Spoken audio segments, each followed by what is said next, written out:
एकदा स्पष्ट झालं आणि कल्याणची बांधणी होत आलेली आहे पूर्णपणे आणि लवकरच कल्याण लोकसभेचा उमेदवार कोण हे सुद्धा जाहीर केलं जाईल उद्धवजीकडून। मी ते आज यासाठी आपल्या समोर आहे, जो निकाल शिवसेनेसंदर्भात विधानसभा अध्यक्षांनी दिलेला आहे त्या संदर्भात संपूर्ण महाराष्ट्रात नव्हे तर देशामध्ये एक संताप आणि चीड व्यक्त झाली। विधानसभा अध्यक्षांचे पुतळे जाळले जात आहेत, त्यांना तिरडीवर टाकून त्यांच्या अंत्ययात्रा काढल्या जात आहेत। ही लोकशाहीची अंत्ययात्रा आहे किंवा राज्यघटना वधस्तंभावर चढवली आहे अशा प्रकारच्या भावना लोकांच्या मनामध्ये आहेत।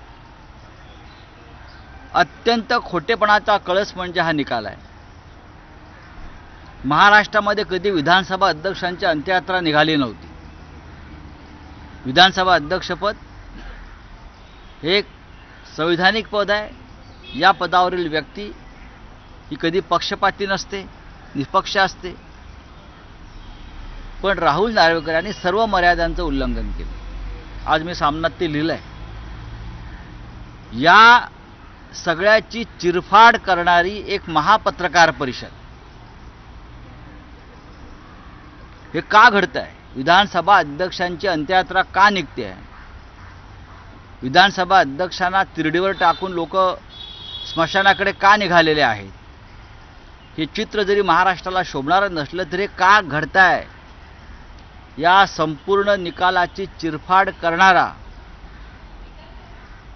करणारी एक पत्रकार परिषद, महापत्रकार परिषद उद्धव ठाकरे ही जनतेच्या न्यायालयात घेणार आहेत। 16 तारखेला सायंकाळी 4 वाजता वरळीला डोम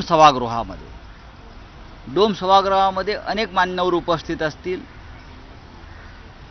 कायदेशीर क्षेत्रातले काही प्रमुख लोक उपस्थित असतील आणि जनतेला आमंत्रण देण्यात आलेलं आहे। जनतेच्या न्यायालयामध्ये या निकालपत्राची चिरफाड होईल।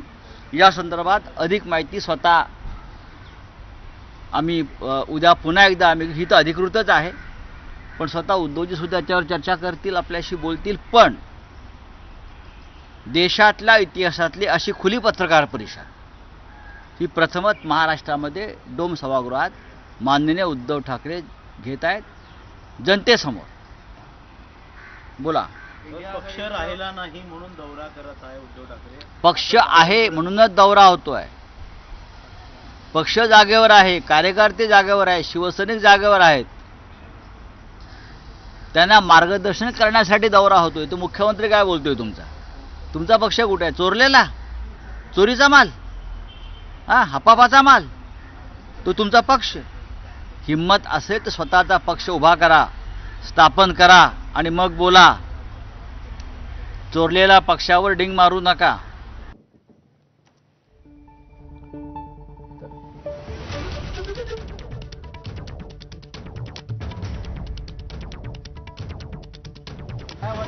मला काहीच वाटत नाही। मला काय वाटणार? आम्हाला कशा करता काय वाटायला पाहिजे? मुळात असं आहे की हा महाराष्ट्र आहे। जर कोणी निवडणुका लढवण्यासाठी किंवा एखाद्या पदासाठी पक्ष बदलणार असतील तर ती महाराष्ट्राची परंपरा सुरू झालेली आहे। त्या परंपरेनुसार ते पक्ष बदलत आहेत। त्याच्यावरती काँग्रेस पक्षाने भूमिका घ्यावी। मी कशा करता बोलू? माझ्या पक्षाशी त्याच्याशी काही संबंध नाही आहे। तर दक्षिण मुंबईच्या जागेवर संजय राऊत यांनी दावा केलाय, म्हणजे ठाकरे गटाने दावा केलेला आहे आणि याच महाविकास आघाडीतल्या कलगीतुऱ्याला कंटाळून मिलिंद देवळा हे आज शिंदे गटात प्रवेश करतायत।